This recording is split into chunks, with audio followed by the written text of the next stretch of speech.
most famous death in history is the death of Jesus of Nazareth. 2,000 years ago, in 1st century Jerusalem, he was crucified by the Romans. The Gospels tell us he was buried in a tomb. And 2 days later, Mary Magdalene, one of his closest disciples, found the tomb empty.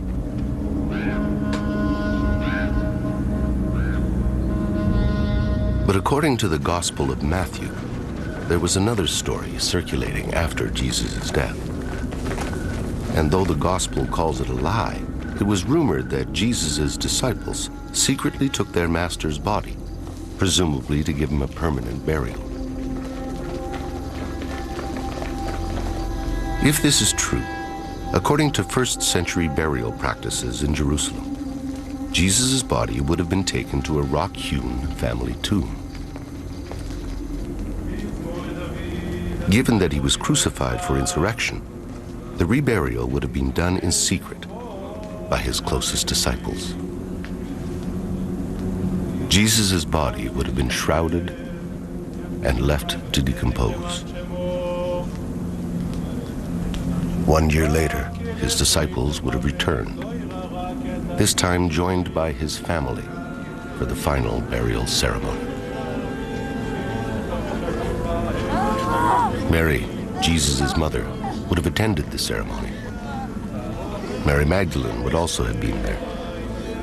His brothers, Simon, Joseph, Judah, and James would have prepared Jesus' bones for the final burial, placing them in a limestone coffin called an ossuary.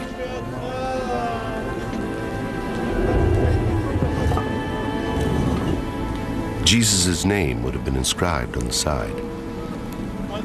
His ossuary would then have been placed in a niche in the inner chamber, sealed away forever, deep inside his family tomb.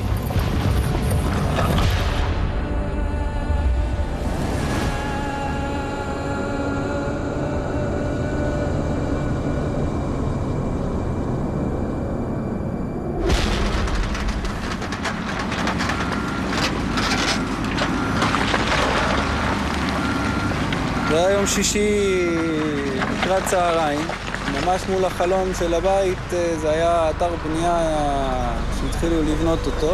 כדי לבנות היו עושים פיצוצים בהר, היו מפוצצים עם דינמיט את ההר, ואז בתור ילדים מסקרנות רצנו לראות מה קורה ואיפה זה. ואחרי שהיה את הפיצוץ וכל האבק שקע, מה שראיתי בעצם מרחוק בהר, ראיתי את איזה מערת קבורה, יש לה משולש עם העיגול, וזה היה הרבה יותר מכוסה. In the spring of 1980, in Tel Piot, South Jerusalem, construction blasting exposed the entrance to a burial tomb. It was 2,000 years old. הבן שלי מגיע, הוא הגיע בריצה הביתה. אמא, הבונים רוצים להרוס מערת גבורה שמצאו. אז התחלתי להתקשר לכל מיני ארכיאולוגים שחיפשתי דרך הטלפון, וזה כמעט לא היה אף אחד. המשטרה כדי לעצור את הפיצוצים. העובדים הלכו הביתה, כי גם זה היה אחד. On the Sunday morning, under pressure from contractors, a team of archaeologists was called in to excavate. They had only 3 days before the tomb was to be sealed and cemented over. I could see this large slope with tractors and bulldozers and trucks trundling in different directions. And right in the center of this slope was this gaping hole, which turned out to be the entrance to the Tel Piot tomb. Above the entrance was a unique facade, a carefully crafted chevron and circle that mystified the archaeologists. There's no doubt about it that those symbols which are on the facade of the Tel Piot tomb meant something. It's unlikely that the person or the family that came to carve out the tomb just carved these things at random. They had to symbolize something. What they symbolize, I don't know. But it's quite rare to find that kind of ornamentation on a simple tomb. Shimon Gibson, a young surveyor at the time, was one of the first inside. It was his job to record the layout. It was great. It was very exciting. Me entering into the tomb, which has been cut into rock. It has a central chamber. It has arcosolia benches in the walls for the laying out of bodies. It has these loculi extending in different directions. It was incredibly important to get as much archaeological detail as possible onto plans. Gibson's detailed plan recorded every inch of the tomb's interior. Extending out from a large inner chamber were 6 deep cavities called loculi, or kohim in Hebrew. And inside these kohim, the archaeologists found 10 small limestone coffins, also called ossuaries. The ossuaries were quickly transferred to Jerusalem's Rockefeller Museum under the direction of the Israel Department of Antiquities.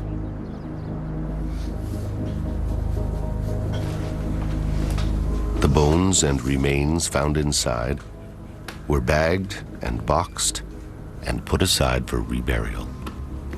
Certain decisions were made by the Israel Antiquities Authority that they would heed to the requests of the ultra-Orthodox Jewish community in Jerusalem and give over bone material which had been analyzed and examined by anthropologists for reburial.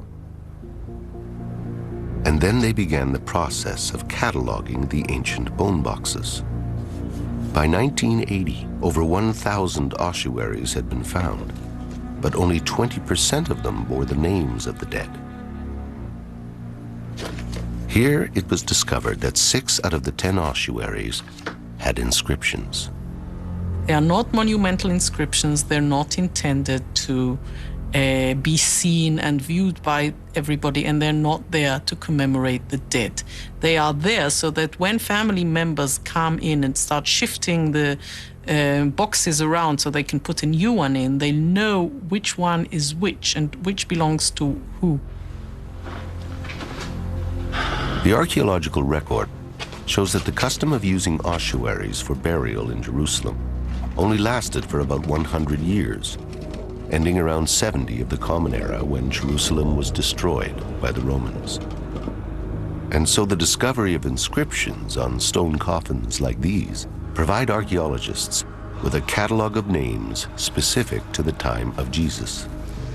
And on one of the ossuaries discovered in the Talpiot tomb, written in Aramaic, was an astonishing name: Yeshua Bar Yosef.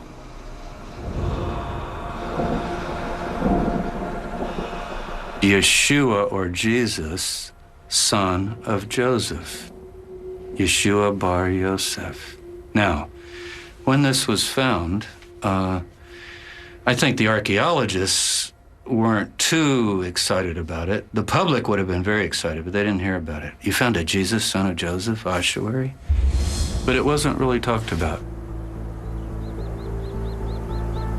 Today, the Jesus, son of Joseph ossuary is in the hands of the Israel Antiquities Authority, or IAA, as are the rest of the stone coffins taken from the Talpiot tomb. Most of them have been locked away and stored in this massive warehouse. But why? We've assembled a team of scientists, scholars, and journalists to investigate the 10 ancient bone boxes and to find out why they've been ignored.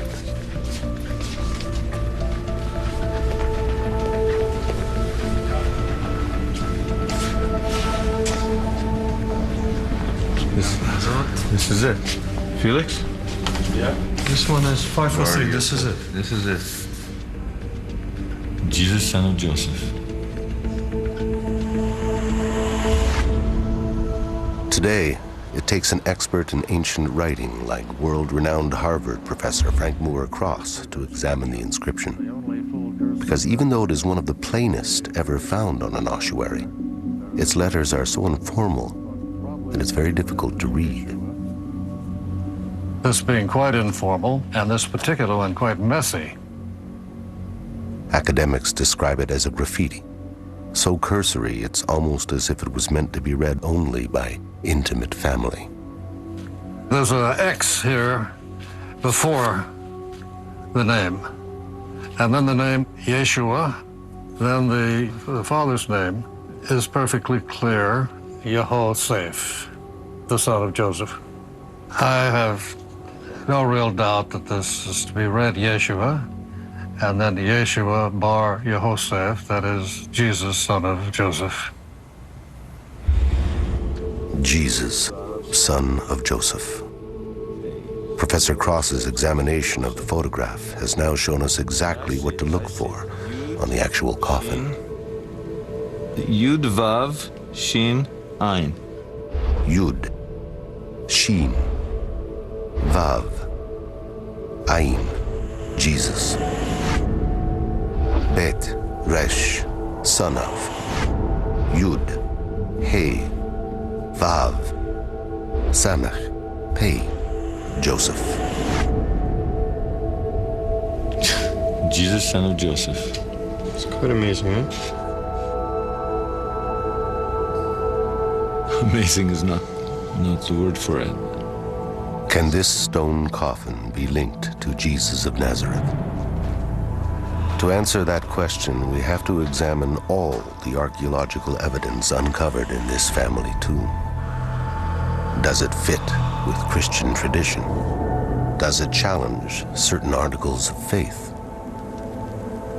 If the bones of Jesus were to be found in an ossuary in Jerusalem tomorrow, and without doubt, let's say they are definitely agreed to be the bones of Jesus, would that destroy Christian faith? It certainly would not destroy my Christian faith. I leave what happens to bodies up to God.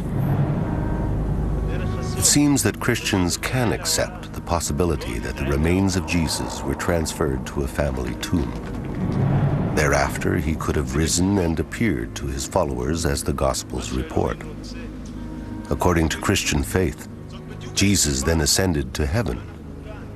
In theory, the ascension could have been spiritual, leaving his body behind. In fact, those who take a strictly historical approach to the Gospels would expect to find Jesus' remains in his family tomb. When he's first buried, it's in a temporary tomb. And later, unless he somehow magically disappears and goes to heaven, which is a position of Christian faith, but if you're going to be historical and realistic, he would be put in a permanent place of burial as a good Jew. Okay? Well, the tomb, you have to have a family tomb. The family tomb of Jesus. If the ossuary found in the Talpiot tomb, marked Jesus, son of Joseph, did at one time contain the mortal remains of Jesus, then all the ossuaries in that tomb would have to belong to members of the Jesus family. On the other 5 ossuaries reported to have inscriptions, we should only expect to find names from the family tree of Jesus. Jesus was the son of Mary and Joseph.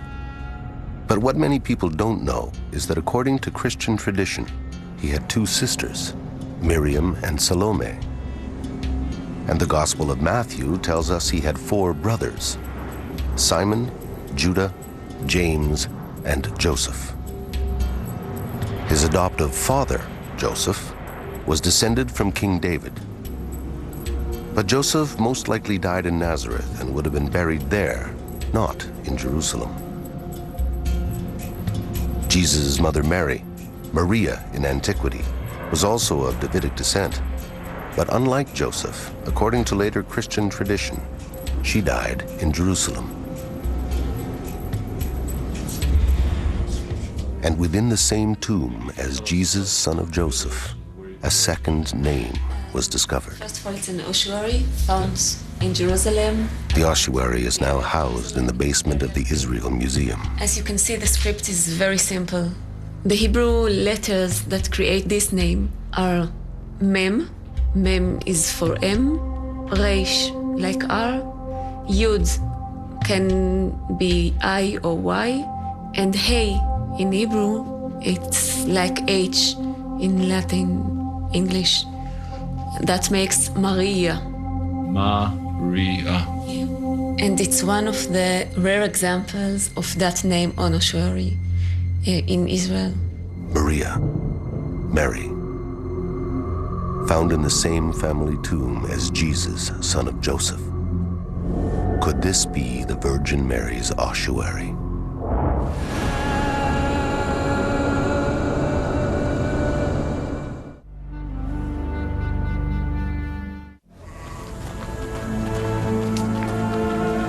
Throughout history, from the first Greek writings of Mark, the earliest gospel, the Virgin Mary's name has come down to us in one form: Maria. It is a Latinized version of the Hebrew, Miriam. After Jesus' death, Mary continued with his teachings and must have gathered a large following. In those times of religious transition, Roman converts also began to follow Jesus. And so as her popularity grew amongst his followers, Mary's name was Latinized. That is why the New Testament records her name as Maria. Written in Hebrew, the name Maria is very rare, but it's exactly what was found on the ossuary in the Talpiot tomb.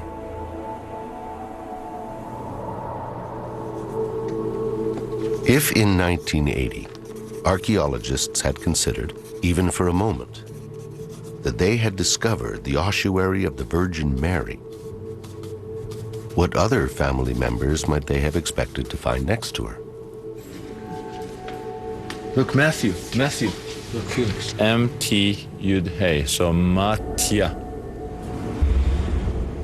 Matya, which is a short form, a nickname if you wish, of Matitya or Matityahu, which is where we in English got the name Matthew. Matthew. The name, at first, doesn't seem to fit with the Jesus family. The New Testament is made up of the writings of 4 Gospels, attributed to Matthew, Mark, Luke, and John. Matthew, the evangelist, was a disciple of Jesus, but scholars don't believe he was a blood member of his family. However, there is reason to believe that there were many Matthews within the Jesus family. I'll tell you something very interesting. There are 2 genealogies of Jesus. Everybody reads the formal genealogy of Joseph, his adoptive father. It's basically all the kings of Israel and on down. Well-known, great historic names. But the other genealogy is embedded in Luke. People don't notice it much. It's Luke chapter 3. You got to turn a few pages. It's Mary's genealogy, the mother. And in her genealogy, guess what? You have 5, 6, 7, 8 Matthews. Matthias. It's a Maccabean, Hashmonean name. It's a fierce name of a sort of a kingly family. It's a priestly name. You remember, Mary is related to Elizabeth, the mother of John the Baptist, who's a priest. So she's got some priestly connections there, as well as Judah, which is the tribe of the Davidic Messiah. So I don't think it's odd that we would have a Matthew in this tomb at all. In fact, it's sort of one more congruence and fitting together. In fact, unlike Matthew, many biblical names like Isaac or Jonah would have virtually disqualified the tomb as the Jesus family tomb, because they do not appear anywhere in Jesus' genealogy. There isn't a single name that doesn't fit the gospel story. Each name in the same tomb connects. Every single one of these names is gospel related. There isn't like any name like Daniel or something else. It just doesn't fit.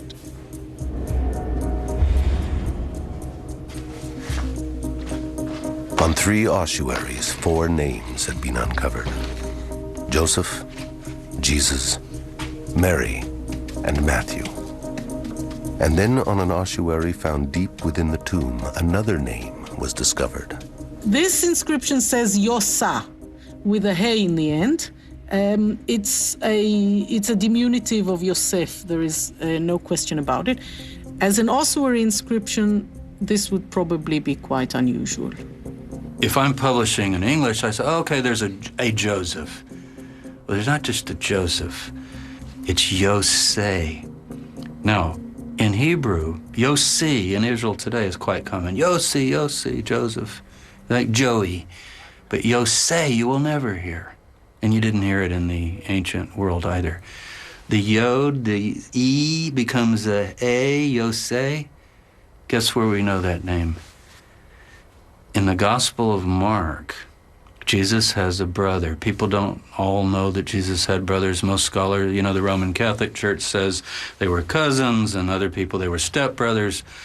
But most of the historians and the biblical scholars have pretty well now admitted Jesus had brothers. They're named in the Gospels, the four brothers, James, Joseph, Jude, and Simon. But the Joseph in Mark, only in Mark, our earliest Gospel, it's not Joseph, it's Yosei. Yosei, or Josie in the English, was the brother of Jesus. But the Gospels don't tell us much more than that. He disappears after 3 brief citations. What happened to Yosei is a mystery. But if the ossuaries from the Talpiot tomb belong to the Jesus family, then Yosei has finally been found. Of all the ossuary inscriptions ever discovered, there is only one with this unique spelling of the nickname Yosei. Look, it's the nickname that appears here, right next to Jesus, son of Joseph. The brother was known as Josie, not Joseph, and it's exactly in the same configuration right here. Josie, Yosa.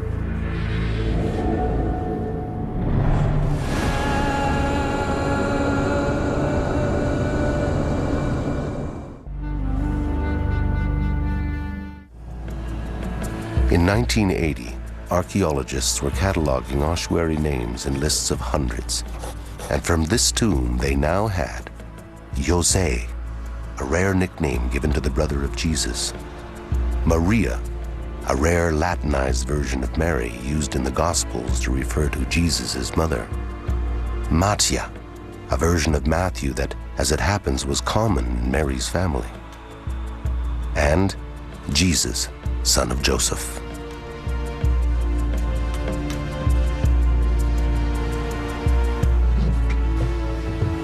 All found together in a family tomb, all cleaned and cataloged, all bone material reburied together, here in an especially consecrated grave outside Jerusalem.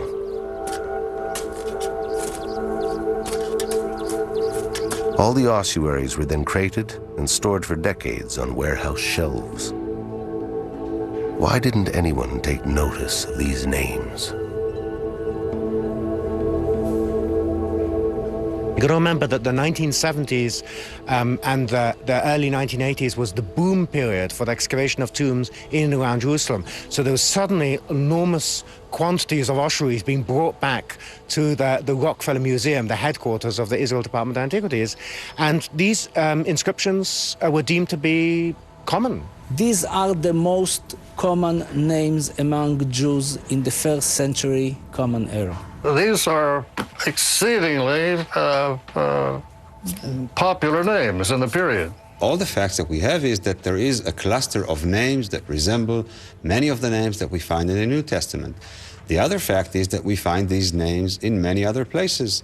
So suggesting that this tomb was the tomb of the family of Jesus is a far-fetched suggestion, and we need to be very careful with that. You know, all the tombs around Jerusalem, unfortunately, with construction, are slowly getting exposed and in some cases destroyed. So it's not so far-fetched that a construction crew would have uncovered the tomb of Jesus. You know, I mean, it can happen. I think we have to consider it. While the statistical probabilities have been argued, they have never been examined by statistical experts until now. Andrei Feuerwerker is a professor of mathematics and statistics. From ossuaries and other sources, he's gathered every name known from the time of Jesus. By noting how often each name occurs, he can statistically evaluate the names discovered in Talpiot. One of the things that's fairly interesting about this particular tomb site is that from a lay point of view, if one looks at the specific names that occur in the cluster, And if one focuses just on the names individually, one can very well come away with the impression that there is nothing the least bit unusual about this particular cluster. But the correct way to analyze this is to look at all of the names in unison. According to statistics, if we were on a crowded street in ancient Jerusalem and called out the name Jesus, 4% of the men would most probably answer. If we were to call out the name Mary, 25% of the women would probably respond. They were both common names. But what Feuerwerger explains is that if we were to call out for a Jesus with a father called Joseph, a mother named Mary, and a brother called Jose, the odds that such an individual would respond are quite low. From a statistical point of view, we don't actually look at the incidences of the individual names where we say that each one of them is a very common name. We look at the way in which the factors combine with each other. So, sure, a father by the name of Joseph is not a rare name. A son by the name of Yeshua is not a rare name. But when you combine those two together, it's rarer. So it really is a possibility that this particular tomb site is in fact the one of the New Testament family. It is a possibility that I think needs to be taken seriously. Taking the possibility seriously means that we must try to uncover more evidence. And one way to do that is to find the Talpiot tomb. But more than 25 years ago, the tomb was reburied, sealed, and cemented over. A huge complex of apartments was built on top. Even if the tomb can be located, it may well be impossible to get into it, sitting under meters of concrete and foundation. Poring over architectural plans decades old and cross-referencing the IAA archaeology reports, our team believes they've discovered the underground location of the Talpiot tomb. So we know that there's a tomb right over here, right? Our research shows that in 1980, tombs were discovered on the Talpiot site. The roof of the second tomb had been partially destroyed by construction, but it was sealed up again and not excavated because of time constraints and pressure from religious groups to keep it undisturbed. The archaeological reports show that this second tomb is 20 meters north of tomb number 1. The apartment blueprints show that tomb number 1 is located under a patio and beside a bedroom wall. This, we believe, is the tomb we're looking for. Crude IAA sketches suggest that both tombs may have had access pipes installed before building continued above them. It's common for pipes like these to be added at the request of rabbis in response to the Orthodox belief that spirits need a clear passage from a tomb. We're going to go down however many feet it is till we hit bottom. I mean, once we're down there, if the drawing is accurate and we've got that curve in that pipe, the camera's going to go down the curve, we're going to see what's there. My concern is that those pipes are bogus, that whoever built it just built pipes there to make rabbis happy. Oh yeah, the souls can move, and there's nothing there. Ideally, you stick your camera down that thing. Yes. Confirm that there is a tomb, that there's a space in between the tomb and the bedroom, if you will. I don't know how deep it goes. We cut a hole in the bedroom wall, boom, we're in.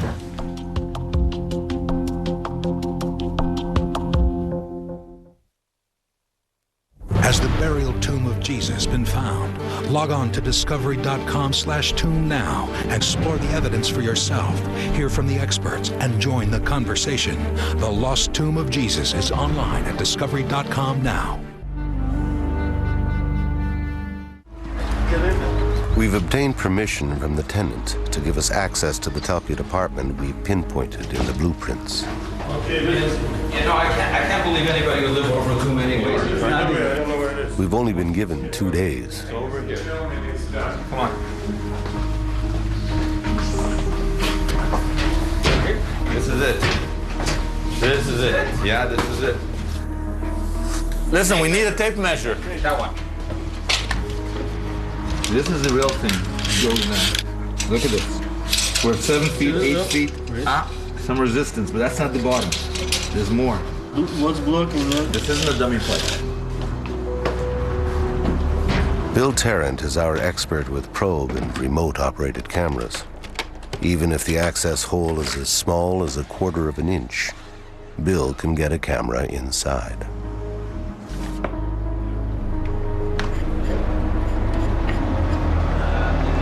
Okay, what do you got? This is the video probe. Very light, and you see your face in it. Look at how clear that is. See, the camera's in the tip, the light's in the tip. Yeah. We're gonna see wherever this camera's pointed. That's what we're gonna see. What can it do? It's articulating. It'll move in all directions. Yeah. That'll be able to keep us in the center of the pipe so that we can actually look and see what we're doing. Okay? Very good. So I'm gonna center it, and I'm gonna insert it into the pipe. Okay. Okay, tape is rolling. Let me take a look, so I'll watch it with you. I'll move the camera as we go down. Try to keep it in the center. See how we're going down? It's still pretty clean, and we're moving down. We're down about 10 feet. No debris. What's that color change? It's changing color because it looks like they use different color pipes when they put this thing in. I see something. Not good. Not good. See that there? What is it? It looks like some sticks. I see plastic and I see some wooden pieces, some debris or something. You know what? This is a pretty serious blockage you got here. Sure? This is not good. No. I think people are reluctant to think that you could come upon the Jesus family tomb. And yet, there's Caiaphas, the priest who had Jesus crucified. His tomb was found by a bulldozer south of Jerusalem a few years ago.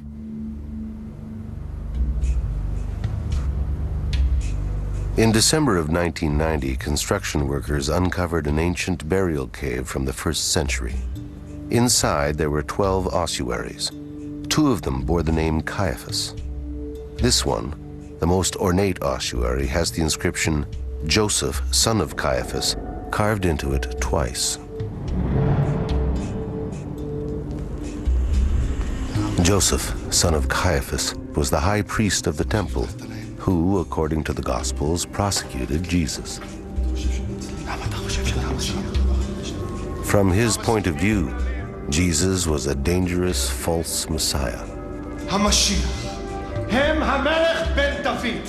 who was leading the Jewish masses into a confrontation with Israel's rulers in Rome. It seems to me there's a double standard. You said that Caiaphas is, in all probability, the high priest who prosecuted Jesus according to the Gospels. Whereas this entire cluster is dismissed, well, these are just common Jewish names. I mean, how are you so convinced that this is the Caiaphas? You find more ossuaries in that same tomb, less fancy, with the name Caiaphas, not Joseph, son of Caiaphas, but with the name Caiaphas on it. A fancy decoration convinces you that this is the Caiaphas of the... Caiaphas is not that common name. It's not as common name as Jesus, Joseph, John, or Mary. It is a rare name. It's a name that we know from both Jewish sources and from the New Testament. And it is good in dating and timing for that period, and it could be that one. The fact is that we have never found anywhere else an ossuary with the name Joseph, son of Caiaphas, anywhere else. On the other hand, you have a whole bunch of unique things. Yosa, which you find in this tomb, appears once, period, out of all the thousands of ossuaries that have been found. Yet nobody says, in all probability, it's probably the brother of Jesus of Nazareth. Nobody does that. The fact that the probabilities in Caiaphas are very high does not say in all certainty that this is the one. There was no inscription inside saying, I have crucified Jesus. We don't know for 100%. We never know for 100% in archaeology. But the experts do seem 100% comfortable connecting some ossuaries directly to famous names in the Gospels, as long as they steer clear of any archaeology connected to the Jesus family.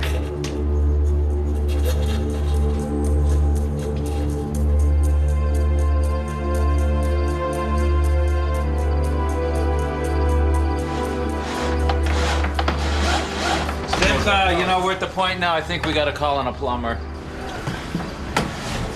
We're gonna break into the tomb with a plumber. You got a better idea? Itai! Yeah. We need a plumber. No, nobody will come now. It's almost 9 p.m. So call him now and bring him tomorrow. This is crazy. Start with the plumber. What else we gotta do?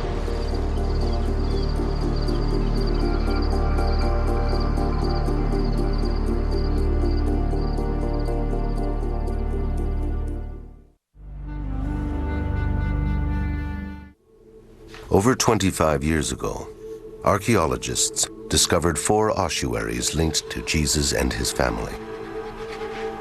Then, on a 5th ossuary, they uncovered another inscription. The inscription has 2 parts. The second part reads Mara, while the first part is a diminutive of Mariamne. And although no one had ever seen this name on an ossuary, it was translated as just another version of Mary. Mary, also known as Mara.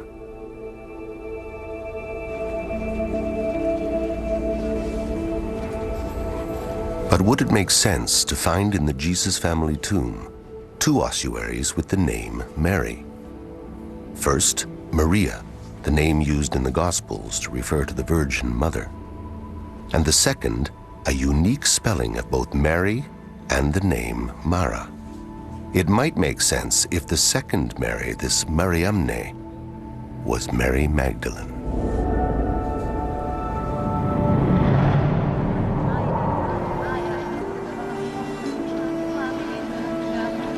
Mary Magdalene comes down to us in the New Testament as not just a name, but a name and title.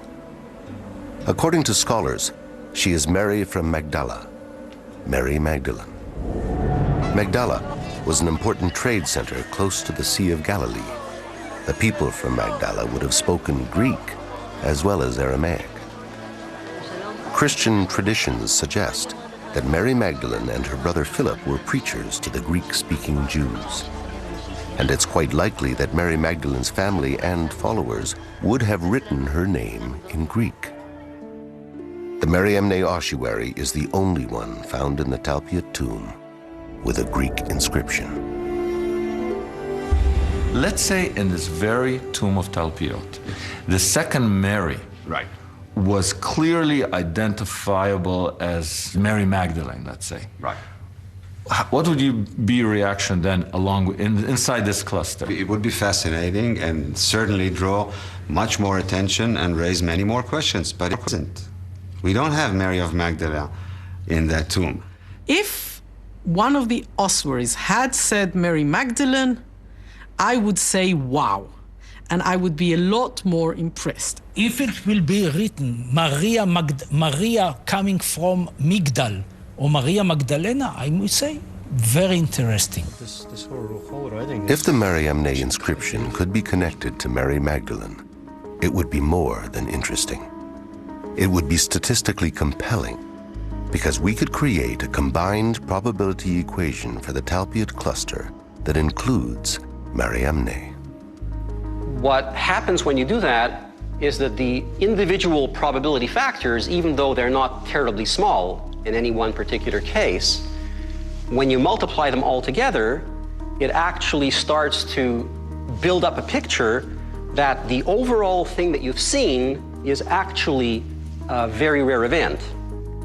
Because Feuerberger takes a conservative approach, he eliminates Mattia altogether, since he is not a known member of Jesus' immediate family. Feuerberger also divides the probability outcome by 4, so as to compensate for any unintended biases in the historical data. And he further divides the number by 1,000, representing all first-century Jerusalem tombs. By the end, his model concludes that there is only 1 chance in 600 that the Talpiot tomb is not the Jesus family tomb, if Mariamne can be linked to Mary Magdalene. But can she? One of the most famous tales associated with Mary Magdalene is in the Gospel of John. where Jesus stops the stoning of a woman punished for adultery.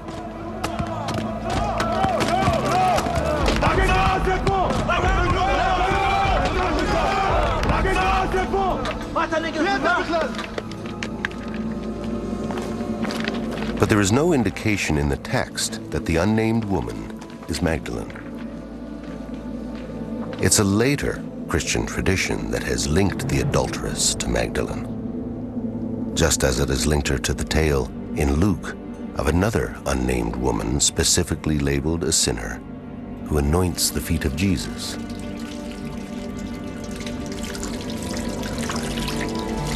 Drying them with her hair.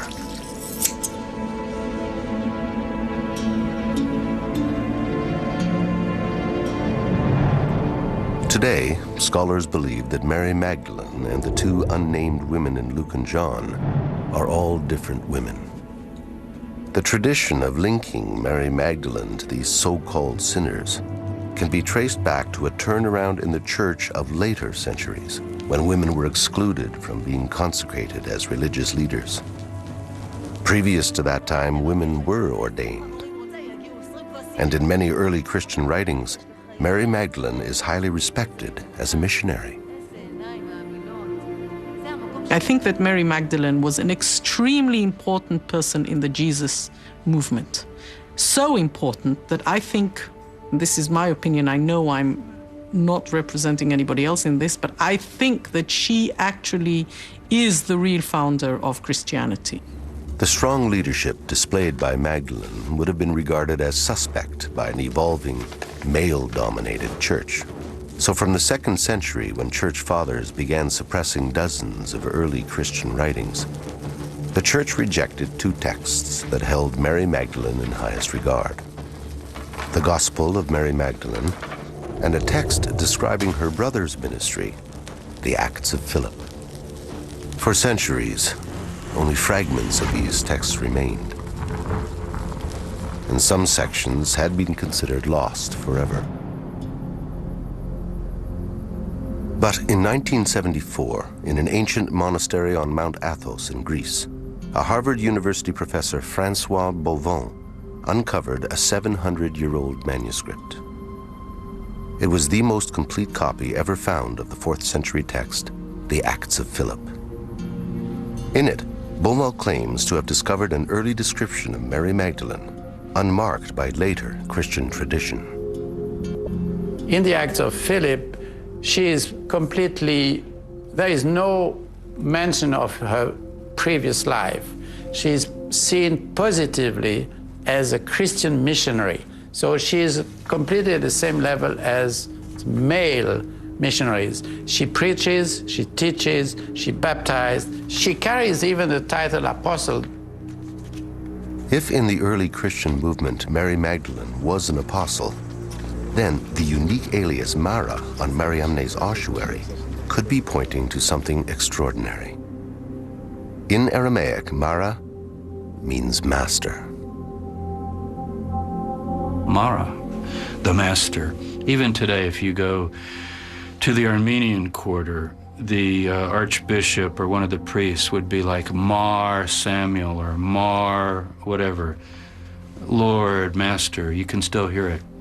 So it's a sign of respect for a rabbi, for a teacher, related to the Mara, the Lord, the Master. It is clear in the Acts of Philip that Mary Magdalene is respected as a preacher, baptizer, and apostle, strong and faithful, and close to Jesus. It would make sense then for her followers to refer to her as Mara, Master. But what about the spelling of the first name in the inscription, the unique Mariamne, never found before or since on any other ossuary? In the Acts of Philip, Mary Magdalene's name is spelled M-A-R-I-A-M-N-E,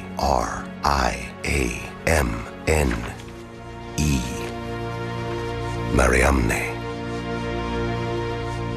Mariamne is the same woman as Mary of Magdala or Mary Magdalene in the Synoptic Gospels and in some non-canonical texts like the Gospel of Mary, Pistis Sophia, etc. The Acts of Philip seem to explain all the mysteries behind this inscription. But if this is really the ossuary belonging to Mary Magdalene, then there's one more thing that needs to be investigated.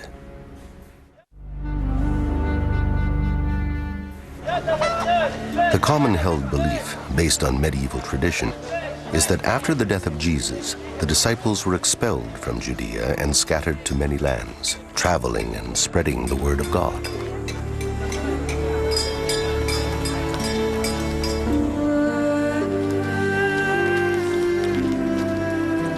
After some time, Mary Magdalene ended up in France, where she spent the last of her days. Following this later Christian tradition, it would be impossible to discover Mary Magdalene's coffin in Talpiot, Jerusalem. However, in the Acts of Philip, written in the 4th century, the oldest known account of Mary Magdalene's travels, she does not die in France. According to the Acts of Philip, at the end of the story, Mariamne is said supposed to go home to Israel, to the Jordan Valley, and the author has an allusion that where she would die and be buried. The Acts of Philip clearly tell us that Mary Magdalene, Jesus' most trusted apostle, dies here in Jerusalem.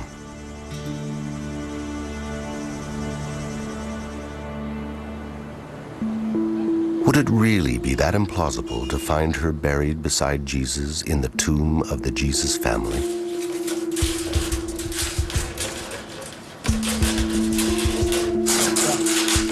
The statistical probabilities are compelling. The cluster of names in the Talpiot tomb, extraordinary. The connections to the Gospels, too strong to dismiss. Armed with this new knowledge, our team may now be able to uncover new clues inside the Talpiot tomb, if we can just get inside. Let's hook up our stuff and see what he did. Okay, so let's see what we got now that we've got the plumber cleared it all out for us. This is it. I still dread the idea that maybe the blockage was the bottom of it. Here's about 14 feet. Here's the blockage. We're at the point now where and it's not the bottom, which is good. No, we're still going now. No, it's not the bottom. That's good. This is deep. This is really deep. It's 20 feet. You're already 20 feet down? You know, we're that's coming great. down. Look. Oh. What is that? Can you see the bottom, Felix? Either we hit another blockage or we're at the bottom. I'll move the camera. But what happened to it? I thought it's supposed to curve. I'm going to switch the camera. Let me pan around, see if we can find something. Can you? We don't see anything. I'm panning left. Oh. I saw. Wait, yeah. There it is. There's an opening. There's an opening. Absolutely. That's it. We're in the tomb. We got the tomb. We got the tomb. We're right in front of the facade. Wait a minute. Oh my goodness. Is that an ossuary? Wait. That's ossuaries. Those are ossuaries. Yes. Oh my goodness. There's good news and there's bad news here. There's an ossuary there.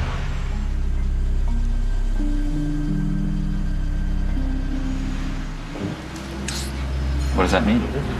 It's the wrong tomb. wrong tomb, man. Our tomb is empty. So, what are we gonna do? You know what? What? This may be the second tomb. You're right. This may be the one we thought was 20 meters north. We're in the second tomb. Right. Our tomb is 20 meters south of here. The good news is no one's ever seen a tomb from the time of Jesus in pristine condition.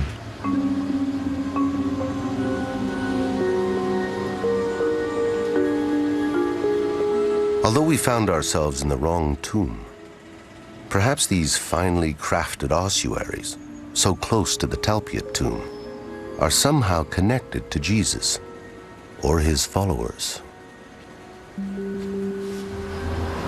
Hey? So what's next? We gotta find the tomb. It's gonna be on the other side of this building. Gotta be looking 20 meters south. Hey, where are you going? Where the heck are you going? South, that's the parking lot. Shouldn't be a big deal. South is south. 20 meters takes us in the garden. 20 meters is not much. The idea of finding Jesus' tomb might not seem so outlandish if we could locate tombs belonging to his followers, the people scholars call the Judeo-Christians. According to tradition, this is the view Jesus had when he walked up the Mount of Olives and gazed upon the Jewish Holy Temple. Where the Muslim gold dome of the Rock now stands was once the Holy of Holies. There the Ark of the Covenant was housed. According to Luke, Jesus looked at the temple, foresaw its destruction, and wept. Where he wept is here, Dominus Flevit, a holy site on which Franciscan monks built this monastery in 1891. That's good. In 1953, while renovating, the Franciscans discovered a 2,000-year-old cemetery. This ancient necropolis was partially excavated by a well-known archaeologist named Bellarmino Bagatti. Bagatti claimed that these ossuaries belonged to some of the earliest followers of Jesus. If this is an early Judeo-Christian cemetery, then that means that our tomb is not sitting in some kind of archaeological vacuum. It's really part of a network of cemeteries. This can provide an archaeological context for our tomb. In this network of tombs, the Franciscans discovered a bone box with an inscription naming one of the most famous early Christians, Simon Bar Yonah. Now, I don't know if everybody will recognize that immediately, but Jesus said to Simon Peter, who's venerated later as the Pope and the head of the church, "You are Simon Bar Jonah, blessed are you, Peter." See, his name is not Peter, that's a Greek word. His name is Shimon, Shimon Bar Yonah.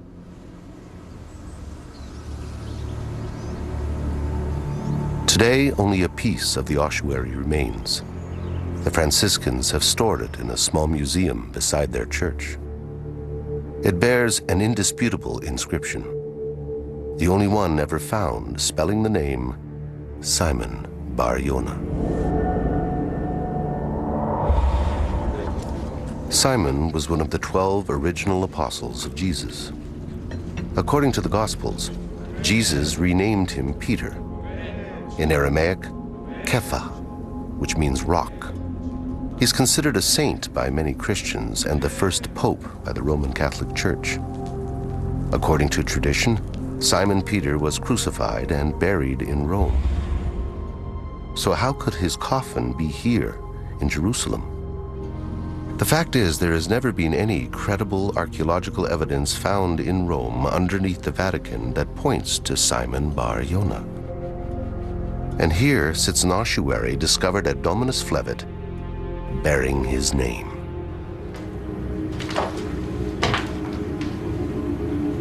Okay, you're not gonna believe this. What? You're not gonna believe it. I'm imagining it. Can you see? Now I see. It's a symbol from the tomb on an ossuary. This is incredible because the angle and the thing is identical. It's identical. And the dot inside. The dot is deliberately inside. The inverted V with a dot in the middle, the symbol from our tomb, right on an ossuary from what is suspected an early cemetery of the followers of Jesus. As to who may have been buried in this ossuary and whether or not he knew the Jesus son of Joseph, whose tomb has been emblazoned with the same symbol, we can only speculate.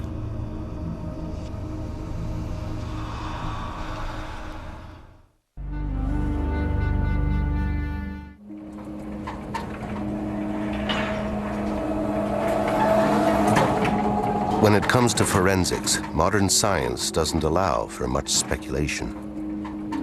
By studying ancient DNA in bone fragments and human residue left behind in ossuaries, scientists can now determine familial relationships between the various people in the Talpiot tomb. Stephen Phan is the director of the Center for the Study of Early Christianity, and he's assisting Stephen Cox, a forensic archaeologist from New York State. They have discovered valuable material inside the ossuaries inscribed Mariamne and Jesus, son of Joseph. Inside this ossuary, we've got some material that's adhering to the surface of the stone in a very interesting circular pattern. It's worthy of picking out and taking a look at it and see what its composition is. The pattern and/or material could give us a big clue as to who, what, when, and where. It seems outlandish that these samples might contain the DNA of Jesus and Mary Magdalene. But if there's enough material, these tests may shed a new light on Jesus and his family. So this is sample 80-500. The samples have been numbered and sent to this DNA lab in Thunder Bay, Canada, one of only 5 labs in the world that specializes in ancient DNA.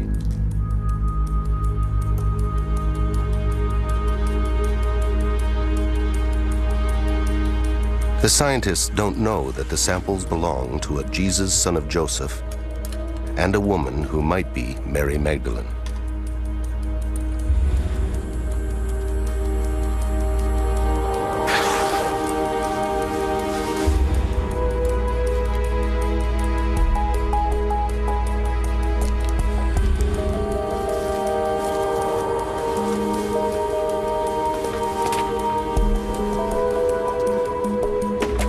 If these bone samples truly do belong to Mary Magdalene and Jesus of Nazareth, we would expect the tests to show that they are not genetically related. We would expect to find DNA representing 2 individuals with no familial ties. And that would be an extremely rare discovery in a family tomb. Unless the individuals were husband and wife.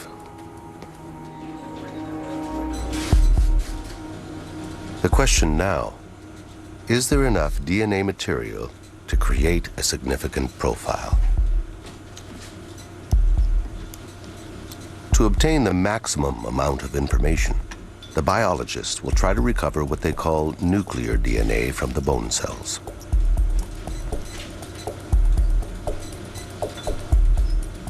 The extraction analysis showed that nuclear DNA was very difficult to recover.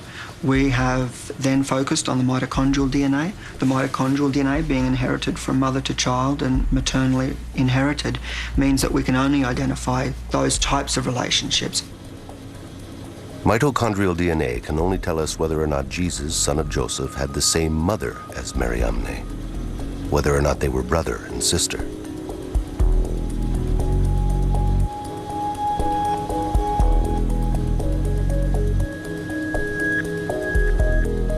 If the biologists cannot recover mitochondrial DNA from the bone cells, the test will have to be aborted.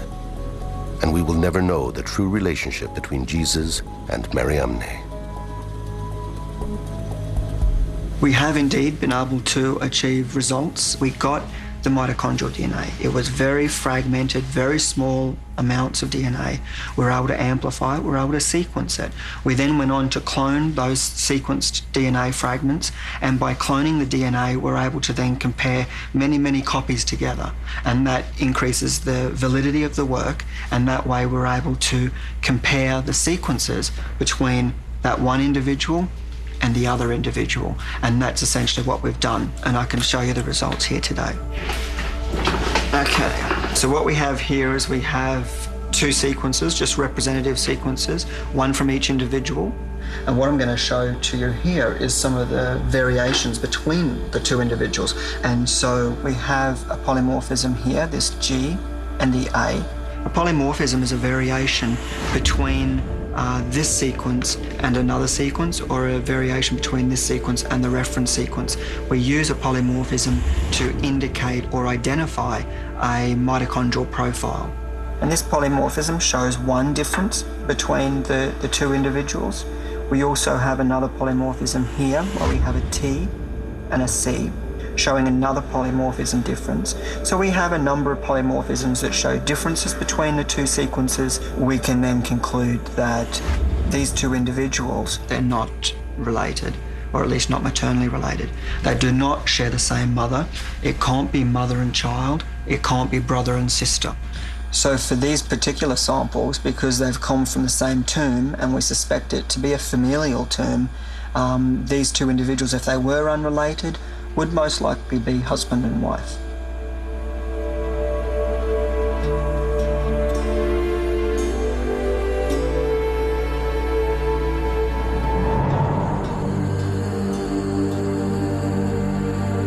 For centuries, people have speculated on Mary Magdalene's relationship to Jesus. Mary Magdalene appears with more frequency than other women in the canonical Gospels, always a close follower of Jesus. Her presence at the crucifixion is consistent with the role of a grieving wife and widow. And so perhaps Jesus and Mary Magdalene were married, as the DNA results from the Talpiot ossuaries suggest.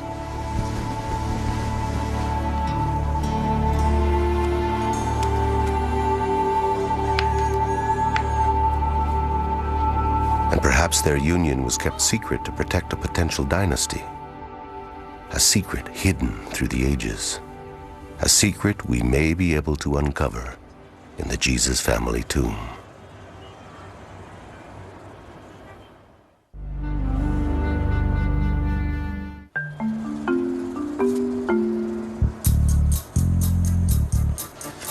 We've finally been able to contact one of the original builders of the Talpiot apartments. Ephraim remembers the tomb, but is a little hazy on its exact location. It's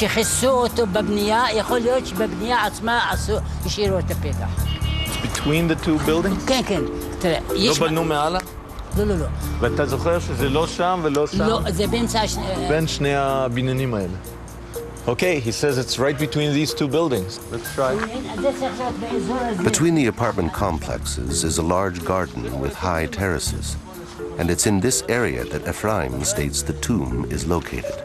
לא, רק בקיר הזה. מאחוריי? אז אולי פה. בוא אני אבדוק. But on which terrace is the question? בוא אני בא, תעזור לי. אתה לא תוכל להחזיק מעמד. לא טוב. זה יש דלת של מערה. לא רואה כלום. מה זה האבן החומה? הצבע החום. The neighbors begin to take an interest in the search and point out an inconspicuous cement slab on the lower terrace.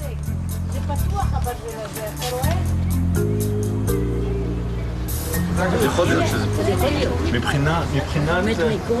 אבל מבחינת בנייה, יש לזה... מה עם זה? מה עם הפקק הזה? זה יכול להיות תחת הפקק? Could it be under the cement thing?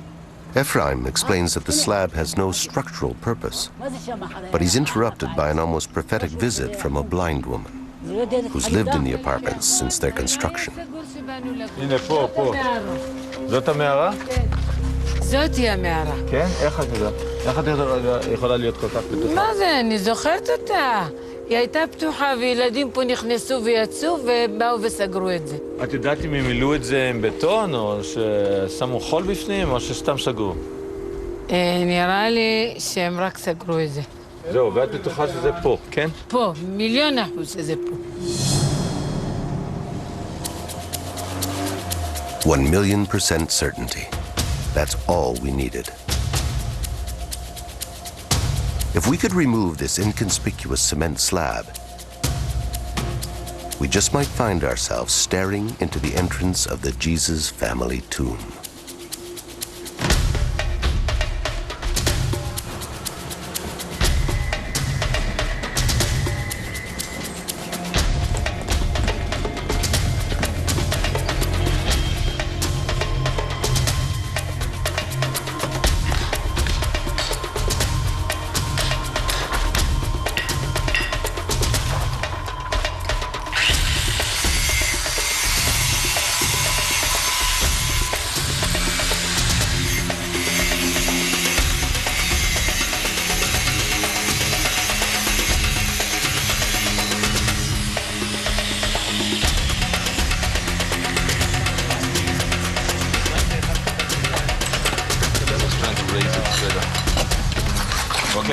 Now, how do we do this? I need everybody to help, right? Felix, you realize we're rolling a big stone. No, okay.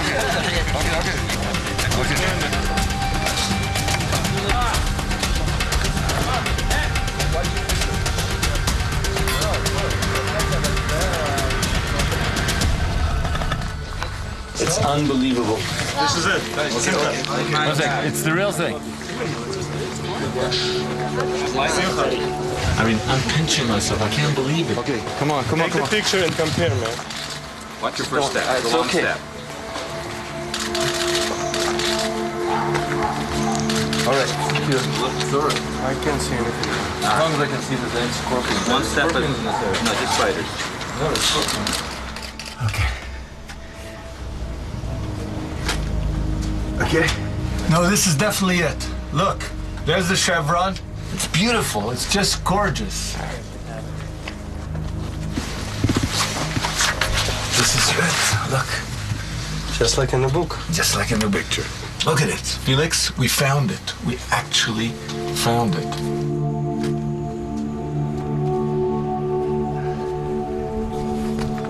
I'm going in. Okay, let's go.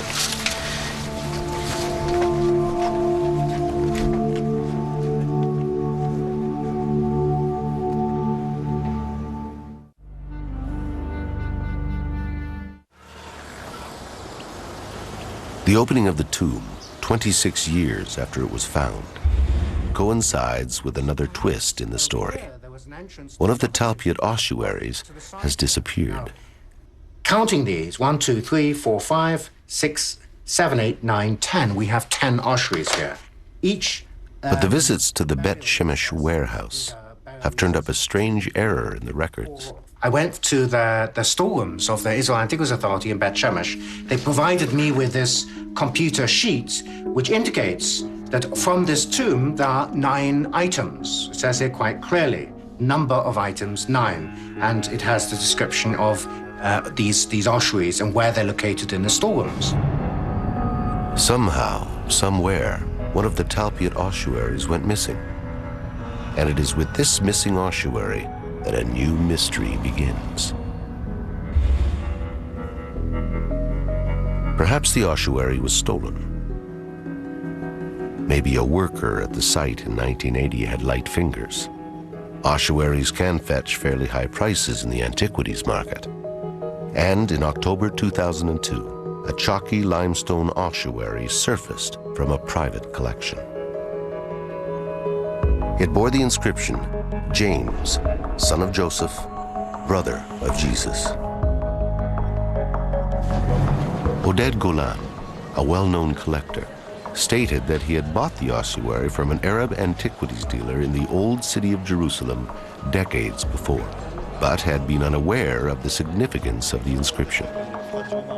It was among the first ossuaries that I have in my collection. I didn't put any special attention to this ossuary because the 3 names which are mentioned on the ossuary, which are Yaakov, Yosef, and Yeshua, are very common name in the 1st century. And therefore, I couldn't even think that it could belong to the family of Jesus. And at the same time, I never knew that Jesus had a brother or siblings of any kind. After Jesus' death, his brother James took over his ministry and gathered a large following as the undisputed leader of the Jesus movement. Later Christian writings tell us that he was respected by early Christians as well as the Jewish Pharisees. And 1st century Jewish historian Josephus spends more time on James than on Jesus. But just like his brother Jesus, it was fear of his religious popularity and influence that led to his death. In what was widely viewed as an act of judicial murder, the temple high priest Ananus condemned James and had him executed in Jerusalem by stoning.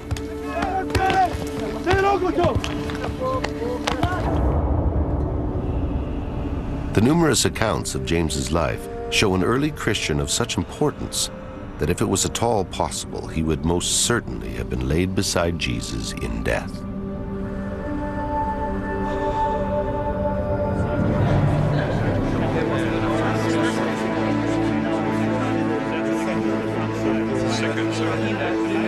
It wasn't until 2002 that a highly credited scholar viewed Oded Golan's collection and suggested that the James ossuary might belong to the family of Jesus of Nazareth. And so began what is now a famous controversy, a battle of scholars and science over the authenticity of the James ossuary. The James ossuary, where did it come from? The collector who owned it, Oded Golan, well publicized, says he got it around 1980. Sometimes he said before or after, but hey, around 1980. Our tomb was discovered in 1980. There's a missing ossuary. The Israeli Antiquities can't find it. Now, maybe they'll find it in the back of a warehouse, but I checked the dimensions. I was just curious. The missing ossuary was cataloged. It's just gone. The dimensions of that ossuary are the same as the James ossuary. Now, a lot of people have concluded, experts, that the James ossuary is a forgery, but nobody says it's all a forgery. And the position now of the Israel Antiquities Authority is that it originally said James, son of Joseph. I would be fine with that. I mean, you think about it. We've got these 6 names. If the James, son of Joseph, forget brother of Jesus. See what the ossuary says, James, son of Joseph, brother of Jesus. Some people say, well, the brother of Jesus, maybe that was added. It wouldn't matter. Obviously, it'd be the brother of Jesus. You got a Jesus, a Joseph, a James, son of Joseph, if it were from this tomb. Now, we're speculating, but the time is right, the name is right, and that, I think, would really make it fairly clear that this is a Jesus family. But what would it take to determine whether the James ossuary originated in the Talpiot tomb? The date and the recorded dimensions are extremely suggestive, but it's the patina that should prove the case one way or another. Over time, in a tomb, minerals and sediment accumulate on ossuaries. This accumulation is called patina, and it could be scientifically analyzed to produce a chemical and mineral fingerprint specific to an ossuary or tomb.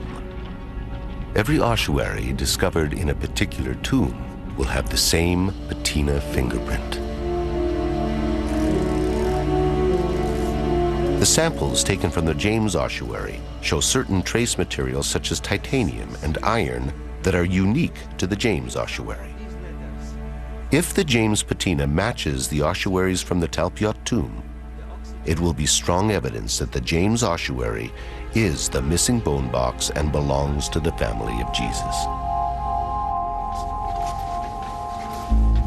Dr. Charles Pellegrino has come to the Bet Shemesh warehouse in Israel to collect patina samples from the Talpiot tomb ossuaries. I can get a lot of the debris from here. Charlie, that's patina. That would be good. Yeah. Yes, excellent. At Dr. Pellegrino's request, we commissioned the collection of random patina samples to determine whether the Talpiot tomb patina is really distinct. This most patina, that is plenty for Charlie to work in on electron microscope. But it's interesting. If the random samples do not match the Talpiot ossuaries, while the James samples do, then the statistical probabilities that the Jesus family tomb has been found will be overwhelming. If it were possible to obtain evidence that the James ossuary might be this missing ossuary, then this would have a very strong additional degree of evidentiary value. I would say that that would be an absolute slam dunk if that were in fact shown to be the case.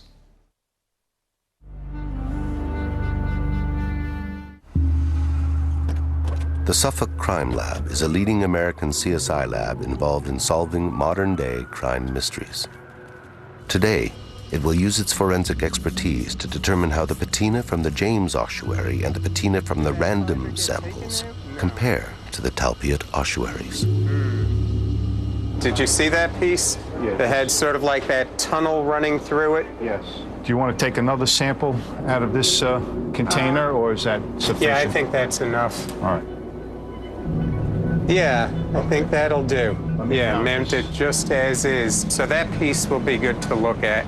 But right now we're just taking other samples of the accretion from inside the ossuary. Iron is part of the signature that gives the soil that distinctive color. We now have it from this tomb. We have it from the ossuaries from this tomb. We're just taking other samples and we're going to look at them under the scanning electron microscope and ping them with the electron microprobe.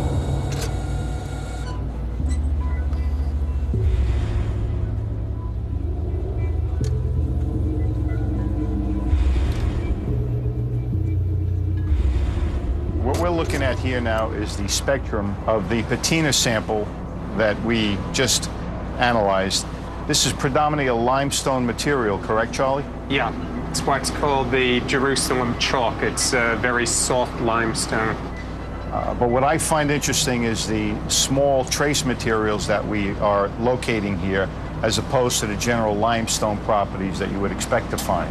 We're noticing iron, titanium, potassium, phosphorus, magnesium. So far, the elemental composition that we analyzed with this particular section of patina is consistent with the trace materials that we found in the James ossuary. The signature is the same. It matches. The patina samples from the Talpiot tomb match with the James ossuary. But what about the random samples? As it turns out, none of them match Talpiot. The same chemical and mineral spikes as that of the Talpiot tomb are exhibited only by the James patina. This is key evidence indicating that the ossuary inscribed James, son of Joseph, brother of Jesus, is the missing ossuary from the Talpiot tomb. When the James ossuary is included in our statistical model, the probability factor changes from 600 to 1 in favor of the tomb to 30,000 to 1, strongly suggesting that this tomb belonged to the family of Jesus of Nazareth.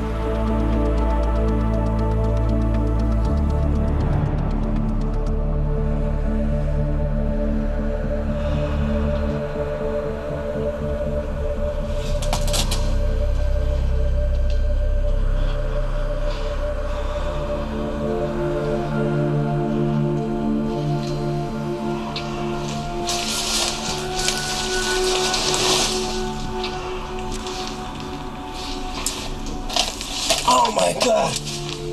Oh my goodness. Awesome, isn't it? Yeah.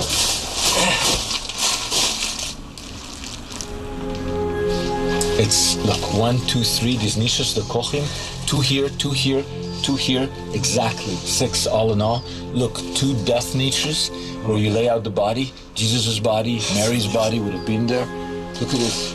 And then look over here, eh? This is it. This is absolutely a jewel of a tomb. Look at that, it's pretty deep, man. Yeah, those kohim are very deep. I didn't realize that. Look at that, Felix. What is that?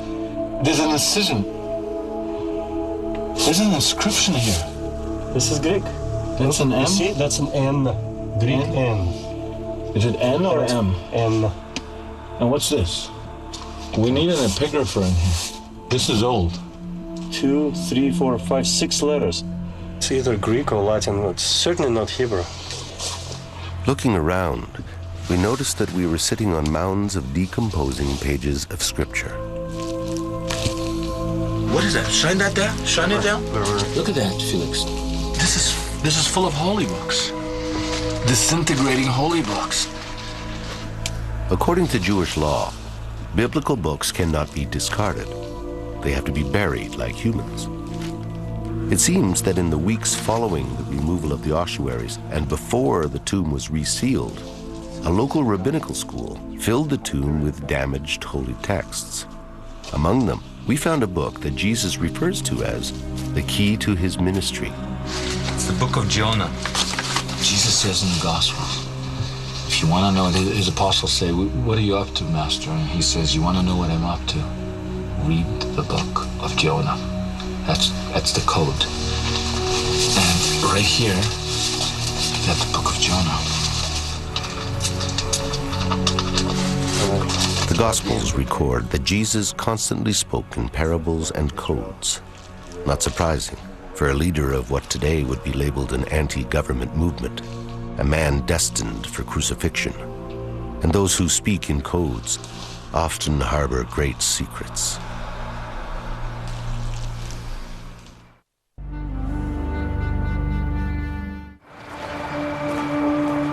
During the rushed excavations in 1980, archaeologists removed from the Talpiot tomb the last ossuary with an inscription. The ossuary belonged to a child. At the IAA Rockefeller Museum, the inscription was translated, Yehuda Bar Yeshua. Yes, Yehuda Bar Yeshua comes into English as Judah, son of Jesus. Judah, son of Jesus. The New Testament doesn't say that Jesus had a son, but perhaps in this instance, archaeology forces us to throw a different light on the New Testament. Could this bone box have once held the remains of the son of Jesus and Mary Magdalene?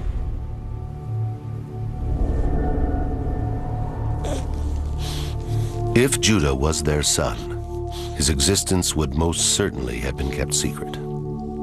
Since Jesus was perceived to be a pretender to the royal throne, Jesus' son would have been a target of arrest and crucifixion by Roman authorities.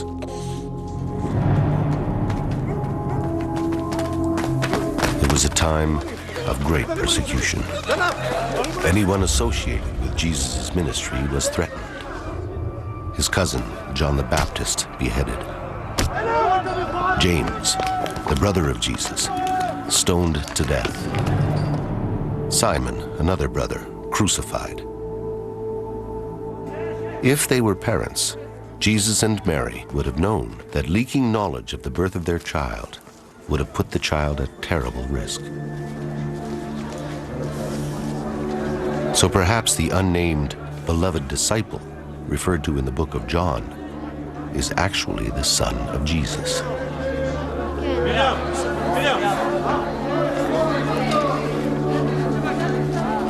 Who remains unnamed in the text to conceal the child's lineage.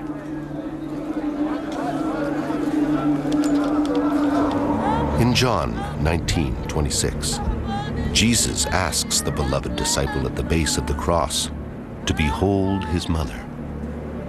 He then says to Mary, Eva, woman,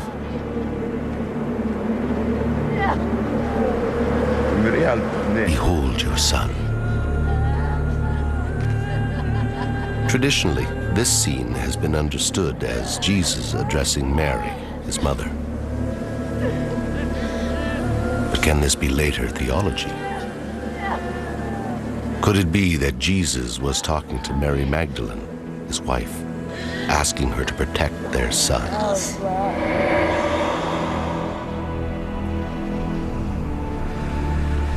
On the other hand, maybe the fact that there was a son in the Talpiot tomb means that the Jesus found in this tomb is not Jesus of Nazareth. Accordingly, we would have to believe that living around the same time, in the same place, there was another Jesus, who also had a father named Joseph, and two close male relatives named James and Yosef, and two women in his life, one called Maria and the other Mariamne.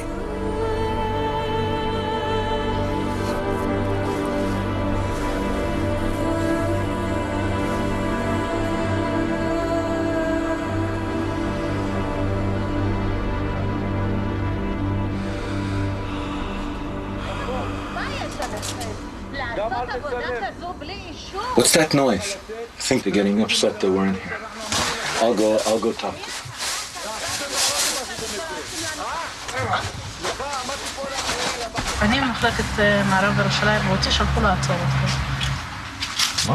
One of the tenants in the Talpiot apartments works for the Israel Antiquities Authority.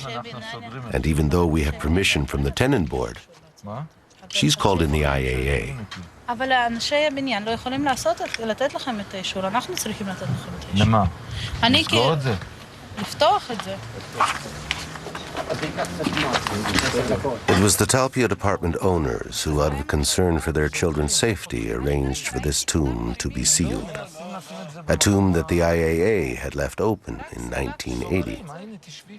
Obtaining permission from the IAA to open a tomb they never sealed seems unnecessary. But despite our pleas, we were asked to cover it again. אוקיי, תמשיכו, לסגור, רק לסגור, לא לפתוח. The tomb that arguably once held the remains of Mary, the mother of Jesus, Matthew from Mary's family line, Jose and James, the brothers of Jesus, Mary Magdalene, her husband Jesus, and Judah their son, is sealed up again.